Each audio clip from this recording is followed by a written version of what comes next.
اللہ الرحمن الرحیم، اللہ کے نام سے شروع جو دلوں میں نور بھرتا ہے۔ آپ کی سماعتوں اور بصارتوں کو فیض کا سلام۔ میتھمیٹکس ایٹ ISP میں آپ سب کو خوش آمدید۔ اس دنیا میں موجود ہر چیز، چاہے وہ قدرتی طور پر وجود میں آئی ہے یا جس کو انسانوں نے بنایا ہے، ان سب میں ایک چیز بہت اہم ہے، اور وہ یہ کہ اس میں ریاضیاتی اصول موجود ہوتے ہیں۔ میتھمیٹکس سے مختلف شعبوں میں مہارت رکھنے والے اساتذہ کرام مستقبل کے ریاضی دان پیدا کر رہے ہیں۔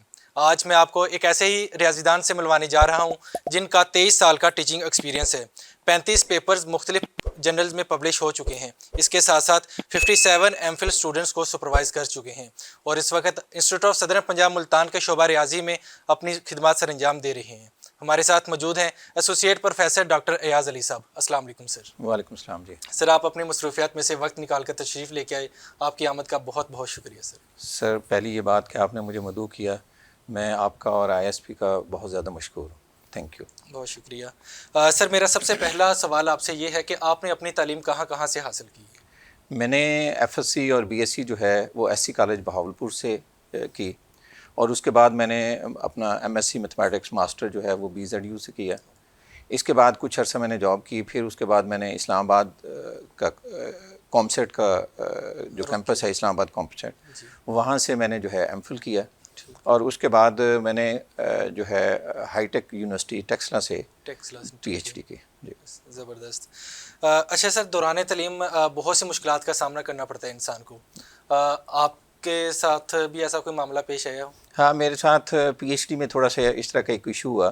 وہ یہ کہ میں نے اپنی PhD بیسیکلی کامسیٹ اسلام آباد سے اسٹارٹ کی۔ تو ہوا یہ کہ ایک سیمسٹر میں نے پڑھا، تو اس کے بعد جو ہے وہ ہمارے جو سپروائزر تھے وہ ہائی ٹیک ٹیکسلا میں موو کر گئے۔ تو اب ہم نے کہا کہ ہمارے فیلڈ کا ادھر کوئی ٹیچر ہوگا، ہمیں کام کروا دے گا۔ تو بائی دا وے ادھر ہمیں کوئی اپنے فیلڈ سے ریلیٹڈ نہیں ملا، ٹیچر نہیں ملا۔ اس کا افیکٹ یہ ہوا کہ ہمیں ان کے ساتھ پھر ٹیکسلا یونیورسٹی میں موو کرنا پڑا، اور اس کا میں کہتا ہوں کہ اللہ تعالیٰ کے چونکہ ہر کام میں بڑی حکمت ہوتی ہے، تو اس کا فائدہ یہ ہوا کہ جو کامسیٹ اسلام آباد میں فرسٹ سیمسٹر کی فیس مجھے کوئی آلموسٹ 90,000 پے کرنا پڑی۔ تو جیسے ہی ہم نے ہائی ٹیک میں موو کیا، تو وہاں VC صاحب اور دوسرے ان کے ڈینس، ان لوگوں نے کہا کہ یہ بچے اسلام آباد کامسیٹ سے یہاں موو کر رہے ہیں، تو اس طرح کرتے ہیں کہ ان کی فیس جو ہے ویو کر دیتے ہیں۔ اور اللہ کا کرنا یہ ہوا کہ میں نے اپنی PhD جو ہے وہ ود اسکالرشپ فری کی ہے۔ تو یہ ایک بڑا میری لائف کے اندر بڑا انسیڈنس ہے کہ کہیں مجھے کوئی تقریباً 8 لاکھ کے قریب چارجز پے کرنے پڑنے تھے وہاں، تو میں اسی سپروائزر کے ساتھ میں نے فری آف کاسٹ PhD کی، اور ساتھ میں نے اپنا سارا اور۔ تو سر، بچپن میں اور دوران تعلیم آپ شرارتی بھی تھے یا بس وہ پڑھاکو بچوں کی طرح؟ پڑھائی کی طرف زیادہ تھا، کیونکہ والد صاحب ٹیچر تھے، تو وہ زیادہ کچھ اس طرف زیادہ نہیں ہونے دیتے تھے کہ کوئی شرارتیں کی جائیں، یا تو اس وجہ سے وہ بڑا سمپل طریقے سے جو ہے بچپن گزرا۔ سر، آپ نے یہ میتھمیٹکس کو ہی کیوں چنا؟ اور بھی مختلف فیلڈز ہیں، کمپیوٹر سائنس ہے، انجینئرنگ ہے۔ جی، ایک تو یہ ہے کہ میرے والد صاحب ٹیچر تھے، تو انہوں نے مجھے کہا کہ آپ نے جو ہے نا MSc میتھمیٹکس ہی کرنا ہے۔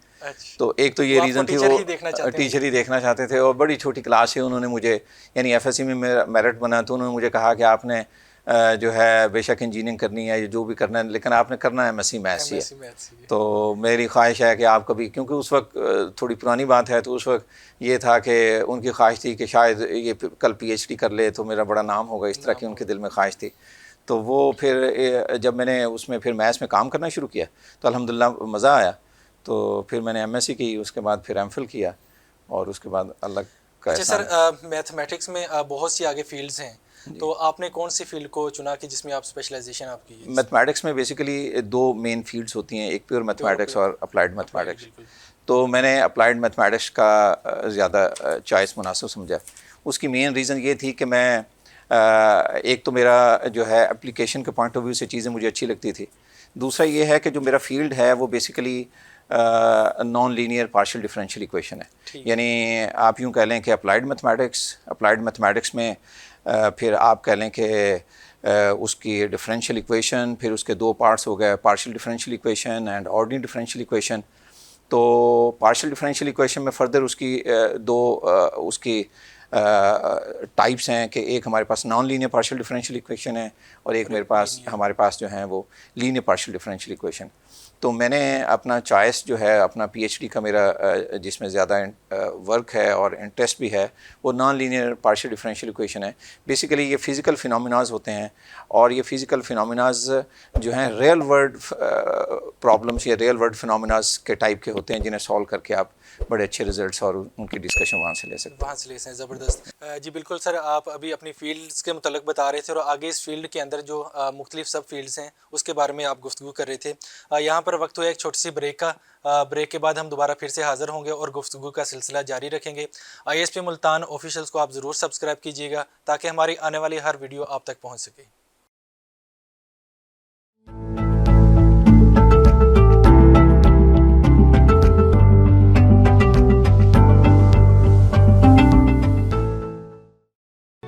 Institute of Southern Punjab Multan, the largest and pioneer degree awarding institute in South Punjab region.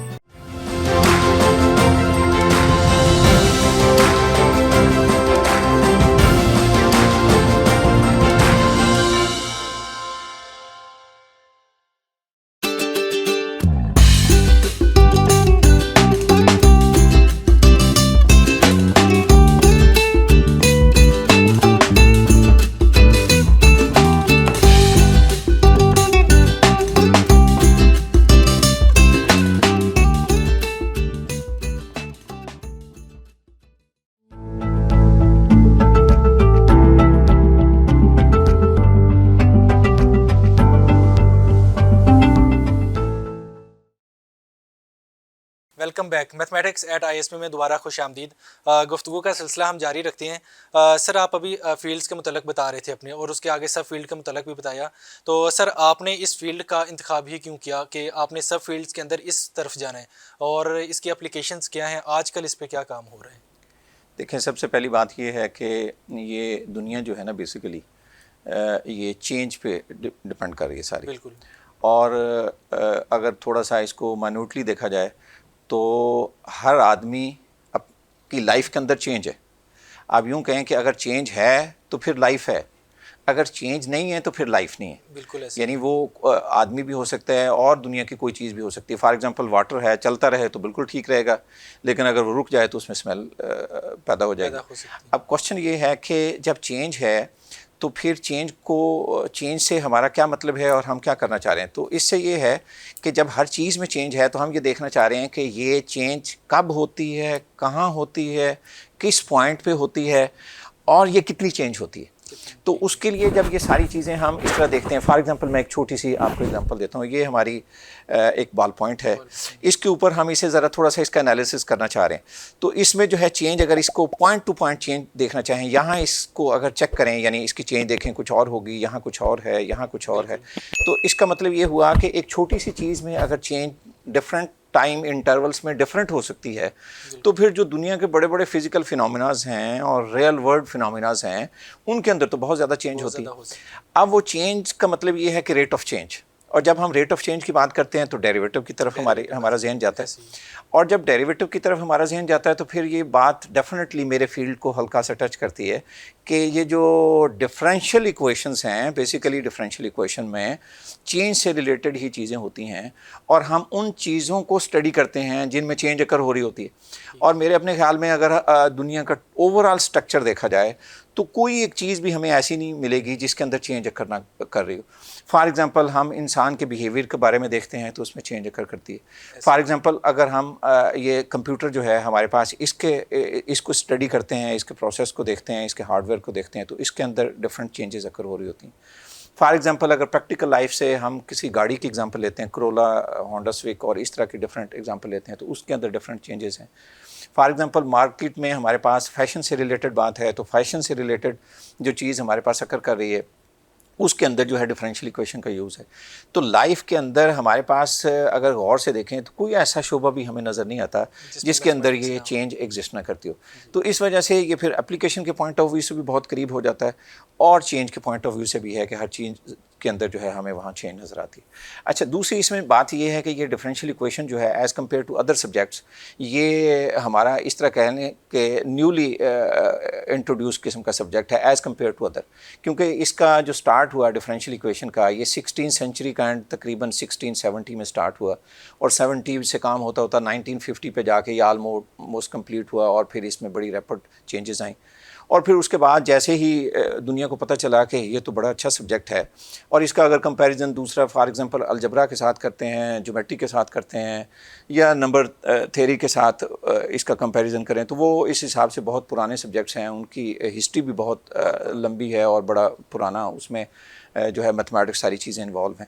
تو اس پوائنٹ آف ویو سے اگر ہم اسے دیکھیں تو یہ بڑے شارٹ کٹ دور میں بڑا شارٹ اس کے اندر ڈیولپمنٹ ہوئی ہیں اور پھر 1950s کے بعد تو اس میں بڑی جو آپ یوں کہہ لیں کہ بڑی چیلنجنگ قسم کے چیزیں اس میں آئی ہیں. فار ایگزامپل سیمولیشن پہ کام ہوا, ماڈلنگ پہ کام ہوا, جس سے جو ہمارے انجینئرس کی فیلڈس تھی اور ہماری اپلائیڈ سائنسز تھیں ان کے اندر بہت زیادہ امپرومنٹ ہوئی. تو بیسیکلی جو آپ نے کہا کہ یہ آپ نے کیوں چوز کیا, تو میں نے اس لیے چوز کیا کہ یہ اپلیکیشن کے پوائنٹ آف ویو سے اور یعنی لائف کی ہر چیز کے اندر انسان کی باڈی سے لے کے اور دنیا کی ہر چیز کے اندر آلموسٹ یہ چینج ہے اور اس چینج کی وجہ سے اور اپلیکیشن کی وجہ سے یہ مجھے پسند آیا کہ یہ میرا فیلڈ ہے اور مجھے یہ چوز کرنا چاہیے. دوسری بات یہ ہے کہ اپلیکیشن کے پوائنٹ آف ویو سے آپ دیکھیں کہ اگر اس کو دیکھیں کہ فار ایگزامپل یہ ہمارا جو کمپیوٹر کا پروسیسر ہے یہ جو ہیٹ جنریٹ کرتا تھا یہ 50 ڈگری کی سینٹی گریڈ ہوتی تھی. تو انٹل نے کہا کہ اگر آپ کی یہ ہے تو ہم اس کا جو ہے پروسیسر ایسی اس میں ہیٹنگ کولنگ کا سسٹم لاتے ہیں کہ یہ لیس دین 20% پہ آ جائے گا. تو اس کا مطلب ہے یہ ڈفرینشیل ایکویشن ہماری ہیٹنگ اور کولنگ والے سسٹم میں بھی یوز ہوتی ہیں. اچھا پھر یہ میڈیکل سائنس میں بہت زیادہ یوز ہوتی ہیں, جہاں آپ کا میڈیکل سائنس میں آپ یوں کہہ لیں کہ ڈیزیزز جو ہیں اسپریڈ آؤٹ ہو رہی ہیں اور ٹیومر کی گروتھ ہو رہی ہے اور اس کے علاوہ اور جو بہت سارے آپ کی جو بیماریاں ہیں جو معاشرے کے اندر پھیلتی ہیں تو ان کو دیکھنے میں, اسٹڈی کرنے میں, ان کی گروتھ کو اور ان کو کیسے ان کو کنٹرول کیا جا سکتا ہے, یہ ساری چیزیں بڑی آسانی سے ہم ان کے تھرو کر سکتے ہیں. تو یہ بیسیکلی جو ویدر فور کاسٹنگ ہے اس کے اندر بھی یہ بہت زیادہ ہمارے پاس جو ڈفرینشیل ایکویشن ہے ان کا یوز ہے اور ان کی مدد سے بڑا اچھا ہم ڈیٹا پریڈکٹ کر سکتے ہیں, انہیں اسٹڈی کر سکتے ہیں اور ہمارا جو فزیکل انوائرمنٹ ہے یا جو ہمارا ایٹماسفیئر ہے یا اوشن ویوز ہیں یا اس کے علاوہ ہمارے پاس آئس جو یعنی گلیشیئر کہہ لیں آپ سمپل لفظوں میں, گلیشیئر کے جو اسٹڈی ہے اور اس کی پھر فردر جو ہے اس پہ جو کام ہے وہ بڑی آسانی کے ساتھ ہم اس میں ڈسکس بھی کر سکتے ہیں اور اس کو ایکسپلور بھی کر سکتے ہیں. اس کے علاوہ اگر ہم دیکھیں تو یہ اس کی فیس ریکگنیشن جو ہے اس میں بھی ہمارے ڈفرینشیل ایکویشن کا یوز ہے. ایون دین اگر بچوں کی گیمز کا لیں تو کمپیوٹر پہ وہ جو گیمز کھیلتے ہیں اس کے اندر بھی اس میں بھی گیمنگس میں جو اس کے بلاکس وغیرہ بنتے ہیں اور چیزیں ہوتی ہیں. اور اس کے علاوہ اگر آپ دیکھیں کہ یہ جو ایئر کرافٹ کا سسٹم ہے اس کے اندر بھی یہی آپ کی ڈفرینشیل ایکویشن ہی یوز ہوں گی. اچھا آپ اگر اس کو تھوڑا سا آرام سے دیکھیں تو آپ کو یوں لگے گا کہ یہ تقریباً زندگی کے ہر فیلڈ کے اندر اس کی اپلیکیشن ہے. روبوٹکس بنیں گے تب یہ ہوگا, کنٹرول سسٹم ہوگا تب ہوگا, اگر آپ کی اس کے علاوہ آپ کے اکاؤنٹس کے ایشوز ہیں وہاں پہ اس کا یوز ہوگا. اور اس کے علاوہ اگر آپ نے فار ایگزامپل کوئی بھی ماڈلس دیکھنے ہیں جو ہمارے پاس فزیکل ماڈلس ہیں یا ریئل ورلڈ پرابلمس ہیں تو وہ بیسیکلی سارے کے سارے جو ہیں وہ naan linear partial differential equation کی فارم میں ہوتے ہیں اور اسی طرح سالو ہوتے ہیں, کیونکہ وہ سب سے پہلے جو ریئل ورلڈ فنامنا ہے اس کا ہم میتھمیٹیکل ماڈل بناتے ہیں. ماڈل بنا کے اس کو جب سالو کرتے ہیں تو میتھمیٹیکل اس کے سولوشنز آتے ہیں اور جب اس کے سولوشنز آتے ہیں تو ہم کیا کرتے ہیں ان سولوشنز کو گرافیکلی انٹرپریٹ کرتے ہیں اور ان کا بیسک پرپز یہ ہوتا ہے کہ ہم وہاں سے انفارمیشن ایکسپلور کریں اور اس فزیکل فینامنا کے بارے میں وہاں سے زیادہ اور اچھی قسم کی معلومات لیں اسے اچھی طرح ایکسپلین کرنے کے لیے. تو بیسیکلی یہ اگر آپ دیکھیں تو یہ زندگی کے ہر شعبے میں اس کا استعمال ہوتا ہے. اسی طرح گزارا بھی نہیں. فار ایگزامپل آپ بزنس کی بات کرتے ہیں تو بزنس میں یہ بلیک شول ماڈل ایک ہے ہمارا جو کہ اسٹاک مارکیٹ کے اندر یوز ہو, یہ یعنی نیشنل لیول پہ نہیں انٹرنیشنل لیول کی بات کر رہا ہوں کہ یورپین جو یونین ہے اور امریکن بھی اس ماڈل کو اتنا اچھا یوز کرتے ہیں. وہ کہتے ہیں کہ یہ بڑا اچھا اور بڑا فیزیبل ہے, ہم اس میں بڑا اچھا کام کر سکتے ہیں. تو وہ اکنامکس کے ماڈل ہوں, فائنینشیل ماڈل ہوں, فائنانس میتھمیٹکس ہو, تو جس طرح بھی جس اینگل سے بھی آپ اس کو دیکھیں تو اس کی اپلیکیشن آپ کو ہر فیلڈ میں اور ہر جگہ پہ نظر آئے گی. یعنی کہ سر ہم یہ کہہ سکتے ہیں کہ میتھمیٹکس اور آگے اس کی سب فیلڈ جتنی بھی ہیں یہ اس دنیا میں ریڑھ کی ہڈی کی حیثیت سے تبھی تو کہتے ہیں کہ میتھمیٹکس جو ہے وہ all subjects mother of all subjects ہے, تو اس کا اور لینگویجز ہیں. تو اس کا بیسک یہ ہوتا ہے کہ وہاں سے اگر آپ کسی چیز کو کہیں سے بھی دیکھیں گے تو اس میں میتھمیٹکس کہیں نہ کہیں کسی صورت میں لازمی ہر صورت میں انوالو ہوگا. اچھا سر, ریسرچ میں بھی آپ کا ماشاءاللہ بہت اچھا نام ہے. آپ کے اب تک 35 پیپرز جو پبلش ہو چکے ہیں, تو آپ نے یہ پیپر پریزنٹ بھی کیے ہیں؟ جی میں نے پریزنٹ کیے ہیں اسلام آباد میں, میں نے 2-3 یونیورسٹیز میں پریزنٹ کیے ہیں, اور میں نے ڈفرینٹ کانفرنسز میں بھی کی ہے. میں ہائی ٹیک میں بھی کیا ہے, نسٹ میں, فاسٹ میں. جب میں ایکچولی میں یہاں مجھے کوئی تقریباً 6 سال سے زیادہ ہو گئے, تو اس سے پہلے میں اسلام آباد تھا, تو میں نے 15-16 سال وہاں ڈفرینٹ یونیورسٹیز میں رہا ہوں. تو وہاں میں نے نسٹ میں, فاسٹ میں, پنسٹک میں ڈفرینٹ جگہوں پہ یہ کانفرنسز اٹینڈ بھی کی ہیں, اور اس کے علاوہ میں نے وہاں کچھ اپنے پیپرز بھی پڑھے ہیں. سر جیسے ابھی آپ سے گفتگو کے دوران اتنا یہ سبجیکٹ اچھا ہے, انٹرسٹ اتنا بلڈ اپ انٹرسٹ ہو رہا ہے اس کو اور جاننے کا, تو جب آپ پیپر پریزنٹ کرنے کے بعد آپ کی کیفیت کیسی ہوتی تھی؟ بہت اچھی. اور آپ کو رسپانس کیسا ملتا تھا؟ بہت وہاں سیکھنے کا موقع ملتا ہے, تو آپ کا کانفیڈنس بلڈ اپ ہوتا ہے. اور اس کے علاوہ جو ہے جب آپ ڈفرینٹ قسم کے اسکالرس کو وہاں سنتے ہیں, میتھمیٹیشینس آتے ہیں, تو وہاں سن کے آپ کو نہ صرف یہ خوشی ہوتی ہے, دوسرا یہ ہے کہ آپ کو وہاں سے اپنا نالج بھی امپروو کرنے کا موقع ملتا ہے, آگے بڑھنے کا بھی ایک تھوڑی ڈیزائر پیدا ہوتی ہے. اچھا سر, آپ کے جو تعلیمی دور تھا جب آپ نے تعلیم حاصل کی ہے, پی ایچ ڈی کی ہے, اس میں اور آج کے اس دور میں آپ کوئی فرق دیکھتے ہیں؟ اور جی تھوڑا سا ڈفرینس ہے. اگر تھوڑا سا اسے ہم اس پوائنٹ آف ویو سے دیکھیں کہ آج کا بچہ جو ہے یہ تھوڑا سا موبائل کی طرف زیادہ انوالو ہے, اور وہ آپ یوں کہہ لیں کہ زیادہ جو انٹینشنز ہیں وہ یہ ہیں کہ میں زیادہ نمبر لے لوں اور زیادہ نمبر لے کے زیادہ اچھی جاب لے لوں. تو اس میں یہ نالج کے پوائنٹ آف ویو سے چیزیں جو ہیں وہ تھوڑی سی کم ہو گئی ہیں. یعنی آپ یوں کہہ لیں کہ وہ کنسیپچل اسٹڈی والا جو ایک آئیڈیا تھا نا, وہ تھوڑا سا بیک پہ چلا گیا. تو بچوں کو ضرور یہ چاہیے کہ وہ اپنی جو اسٹڈی ہیں وہ کنسیپچل بیس پہ کریں. ریزن اس کی یہ ہے کہ صرف اس لیے پڑھنا کہ میری کل جاب ہو جائے گی اور میں اچھا کسی جگہ پہ وہ بن جاؤں گا, تو اس میں کوئی اتنا اچھا اس کا افیکٹ نہیں پڑتا. تو اس سے زیادہ اچھی بات یہ ہے کہ آپ اسے پڑھیں, پڑھنے کے بعد اسے ایک اچھے انسان بننے کی کوشش کریں. کیونکہ اچھا انسان بننے کے لیے ضروری ہے کہ اگر آپ یہاں اس موقع سے میں فائدہ اٹھاتے ہوئے چھوٹی سی ایک ایگزامپل دیتا ہوں کہ قدرت اللہ شہاب کے بارے میں شاید آپ جانتے ہوں, شہاب نامہ انہوں نے لکھا, وہ CSS آفیسر تھے. اگر ان کا تھوڑا سا پڑھنے کا موقع اسٹوڈنٹس کو یا ہمیں مل جائے تو وہاں سے پتہ چلتا ہے کہ وہ کتنے اچھے انسان تھے. تو اب اس طرح کا انسان ڈھونڈنا, اس طرح کے لوگوں سے ملاقات کرنا کافی مشکل ہو جاتا ہے. کیونکہ آج کل جو زیادہ لوگ ہیں وہ کہتے ہیں کہ میں نے پڑھ لیا, پیسہ لگا دیا, پرائیویٹ سیکٹر میں پڑھا ہوں, تو بس میں نے اسی حساب سے اپنا جاب کرنا ہے اور چیزیں دیکھنا ہے. تو اس میں جو ہے وہ چیزوں کو اس حساب سے زیادہ اچھا نہیں لیا جاتا جس حساب سے پہلے لوگ کنسیڈر کرتے تھے. سر ISP کو آپ نے جوائن کیا ہے, تو یہاں پہ آپ کا ایکسپیرینس کیسے جا رہا ہے؟ بڑا اچھا ایکسپیرینس رہا جی. یہاں میں ایک تو یہ ہے کہ ISP میں بڑا اچھا ایٹماسفیئر ہے, پڑھائی کا بڑا اچھا ماحول ہے. یہاں انفراسٹرکچر بہت اچھا ہے. یہ میں نے جیسے آپ کو پہلے بتایا کہ میں 15-16 سال اسلام آباد رہا, تو وہاں میں ڈفرینٹ یونیورسٹیز میں ٹیچ کرتا رہا, پڑھاتا رہا, پڑھتا بھی رہا. تو اتنا اچھا انفراسٹرکچر جو ہے وہ میں نے پنڈی اسلام آباد میں بھی کہیں نہیں دیکھا. تو ہے 1-2 یونیورسٹیز میں, لیکن وہ اتنا اچھا نہیں ہے. تو وہ تھوڑا سا ایک اتفاق ہوا, فخر ایمان صاحب ادھر تشریف لائے تھے, ایک سیمینار تھا, تو وہ پھر بعد میں ایک سیمینار روم میں بیٹھے, اپنا کانفرنس روم میں بیٹھے, تو کہتے ہیں کہ مجھے تو یوں لگ رہا ہے میں شاید امریکن کسی یونیورسٹی کے میں آ گیا ہوں, وہاں بیٹھا ہوں. تو اس میں تو کوئی شک نہیں کہ ہمارا انفراسٹرکچر بہت اچھا ہے. تو باقی جو تعلیمی ایکٹیویٹیز ہیں انہیں امپروو کرنے کی ضرورت ہے. وہ ڈیفینیٹلی ہم سب مل کے اس کو دیکھ رہے ہیں اور انشاءاللہ امپروو بھی کر رہے ہیں. سر آج کے دور کے جو بچے ہیں ان کو آپ کیا پیغام دینا چاہیں گے؟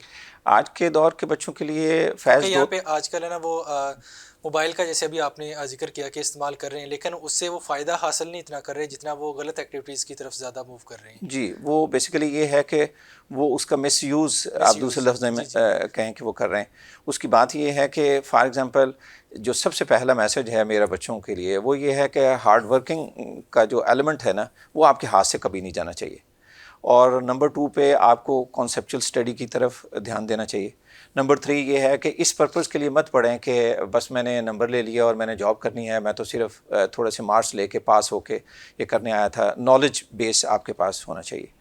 اور تیسری بات یہ ہے کہ جب آپ یہاں اپنا یونیورسٹی میں اسٹوڈنٹ ہوں یا یونیورسٹی سے باہر جب آپ جاب کریں یا مسئلہ کریں تو اس میں آپ کا جو سب سے اہم چیز ہے وہ یہ ہے کہ آپ کو انوویٹو ہو کے سوچنا پڑے گا اور انوویٹو ہو کے آپ کو وہاں کام کرنا ہوگا. خواہ وہ آپ یونیورسٹی کے اندر ہیں یا یونیورسٹی کے باہر ہیں یا کہیں جاب کر رہے ہیں تو پھر آپ ایک اچھی زندگی جو ہے وہ انجوائے کر سکتے ہیں. اور سب سے آخر میں جو میں بات کرنا چاہوں گا کہ سب کچھ پڑھ لیا کر لیا، آخر میں جو ہے آپ کو ایک اچھا انسان ہونا بڑا ضروری ہے. اگر آپ اچھے انسان نہیں ہیں، اچھا انسان، اور دوسری جو سب سے بڑی بات یہ ہے کہ وہ یہ ہے کہ دوسروں کے کام آنا، دوسروں کی مدد کرنا اور ہر وقت دوسروں کا بھلا سوچنا اور دوسروں کے لیے آسانیاں پیدا کرنا. تو اگر آپ کے اندر یہ ایلیمنٹ ڈیولپ ہو گیا پھر تو آپ یوں سمجھیں کہ آپ کی ایجوکیشن سارا کچھ ٹھیک ہے. ادروائز تو جو ایجوکیشن کا بیسک پرپز ہے نا جی وہ یہی ہے کہ آپ اچھے انسان ہوں، دوسروں کی خدمت کریں اور اچھے طریقے سے پرفارم کریں تاکہ دوسروں کو پتہ چلے کہ یہ ایک پڑھا لکھا بندہ ہے. کہیں ایسا نہ ہو کہ آپ بہت پڑھے لکھے بندے ہیں اور آپ کے ایٹیچیوڈ سے اور آپ کے بات کرنے کے انداز سے دوسرا بندہ یہ سمجھے کہ یار یہ تو اتنا اچھا آدمی نہیں ہے جتنا اس کے بارے میں سمجھا تھا کہ PhD بندہ ہے، پڑھا لکھا ہے. تو اس لیے جو میرے نزدیک سب سے بڑی بات ہے کہ پڑھ لکھ کے سب کچھ کر کے آپ کو ایک اچھا انسان بننا ہے اور اس اچھے انسان کے ساتھ ساتھ دوسروں کے لیے آسانیاں پیدا کرنی ہے اور ان کے لیے ایسا سوچنا ہے، پازیٹیو سوچنا ہے تاکہ ان کو جو ہے اس سے کچھ ہیلپ مل سکے. بالکل سر، آپ نے بہت اچھا میسج دیا ہے کہ محنت کریں تعلیم حاصل کرنے کے لیے، علم حاصل کرنے کے لیے، اور علم حاصل کرنے کے بعد آپ ایک اچھا انسان بنیں، اور یقیناً ایک اچھا انسان بننے کے بعد آپ دوسرے لوگوں کی خدمت ضرور کرتے ہیں. سر پروگرام کا وقت ختم ہوتا ہے، آپ کی آمد کا بہت بہت شکریہ. انشاءاللہ ہم ایک نئی ایپیسوڈ کے ساتھ ایک نئے استاد کے ساتھ دوبارہ آپ کی خدمت میں دوبارہ حاضر ہوں گے. تب تک کے لیے ہمیں اجازت دیجیے. ISP ملتان آفیشیلس کو آپ ضرور سبسکرائب کیجیے گا تاکہ ہمارے آنے والی ہر ویڈیو آپ تک پہنچ سکے. تب تک کے لیے اللہ حافظ. ISP زندہ باد، پاکستان زندہ باد.